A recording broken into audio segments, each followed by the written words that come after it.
God, in our worship today. Lord Jesus, i-release ang imong gamhanan, imong balaang dugo, ani nga dapit. I-release ang imong gamhanan na dugo, ani nga dapit po. Lord, i-cordon ning dapit sa imong gamhanan, nimong balaang dugo. I-shower ang imong dugo, diri nga dapit. In the mighty name of Jesus. Lord, i-release ang imong gamhanan, imong balaang dugo sa ipapawid. I-release ang imong gamhanan dugo sa mga membro nga iglesia. I-release ang imong gamhanan dugo, Lord, sa imong magpawali. I-release ang imong gamhanan dugo, Lord, ani nga dapit na ang imong presensya ang among masinati. Ang imong balang espiritu mugtunsad ka na mo. We flow upon this place that the spirit of conviction, the spirit of revival, the spirit of restoration, Lord, in the mighty name of Jesus. Lord, 2 or 3 that gather in your name, that you are being with us. Kumugi kami, o banay kami karon sa pagsimba. Ang imong presensya, mao'y among masinapit. Lord, kawang ang among pagdrive, kawang ang among pagsimba, kundi ang imong presensya among masinapit. Dili ka magubahan ka na mo, Lord, kawang ang bag, kawang ang tanan. Pero ang imong presensya, may makahatag ka na mong katagbawan o kalipay. To those our broken hearted, Lord, I pray that I declare in the mighty name of Jesus, pinaagi sa imong balaang dugo, pinaagi sa imong dugo, nagyalay mo dito sa krus sa Kalbaryo. Ikaw na ulaman para kami dili maulaman. Ikaw gi-insulto para kami dili ma-insulto. Ikaw na tagapobre dito sa krus para kami madako. Ikaw di sa masabaran para kami maayo. Dito sa krus sa Kalbaryo, ibuhagay ang imong dugo, ibuhagay ang imong tubig, at kami dili na pag-awalan pag-usap. Ibuhagay ang imong dugma sa tibuok kalibutan. Pinagi sa imong dugo, nadawat na mo ang kadaugan. Nadawat na mo ang kalawasan. Dili lang kalawasan pinagi sa espiritual, kundi kalawasan sa magtanang butang. Financial, spiritual, physical, emotional. Kalawasan sa tanan, Lord, sa kahintang sa kalibutan. Kalawasan sa kahintang galing sa matagning sa tibuok kalibutan.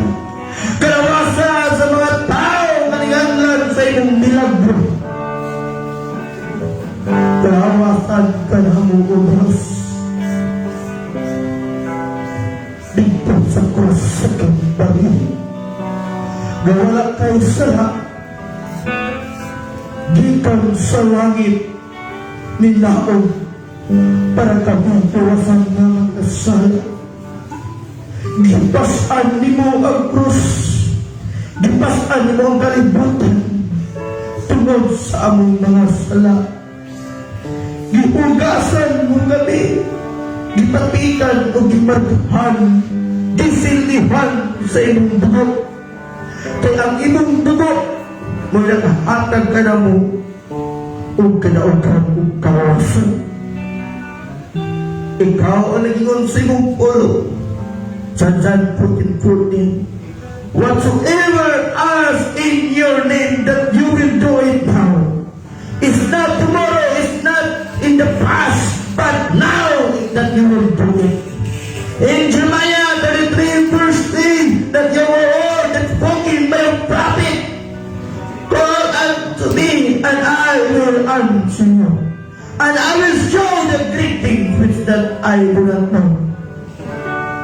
The miracle that they will never experience since before. The miracle that we need, that we need different, something different yesterday. The miracle in our life in terms of relationship. terms of our heart, in terms of our relationship, in terms of physical, in terms of financial, O God. We need your voice. Lord, visit in this place. Intervene in this place. Once again, Lord Jesus, while Paul that walked in Damascus, 63 AD, that after he died in the cross, that Paul walked in Damascus. But Paul was encountered personally with the Lord. But you were attention Paul by his name, that you said, Saul, Saul, why are you forsaking me? Saul, Saul, why are you forsaking me? And you will speak and you will talk to Paul. And Paul at the time that his eyes they were a house of fish. Na ay mga sama sa isda o yung mga mata. Then you are commanded to him that growth in the disciple. And you will spoke to the disciple that you said, this man that I called to the Gentiles to preach the gospel and salvation, to preach my death in the cross. And now in this moment, Lord, we need your presence in this place. Kani nga dapat imo nang gibalaan sa imong dubot. Ang imong pasensya, maamo sinati, Lord. Even, Lord, that this church that is practiced by traditional or contemporary or something, Lord, but I pray that I declare that your presence will blow up on this place. Does not matter, Lord, but what kind of worship that will do it. What kind of worship na mong ginabuhat. Pero Lord, I worship in the spirit and the truth in our heart. That we are worship in our soul and spirit, O God. That we need revival in our heart. We need revival in this place. Your Lord, you call me and you bring me in this place.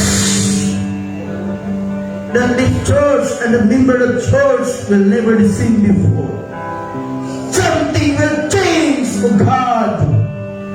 That your word is spoken by Jeremiah that said, sa matag-aduan sa iyong mga propita, mag-ubaan ang panalangin, o ikaw mag-una, o ikaw mag-aandam, ananadai.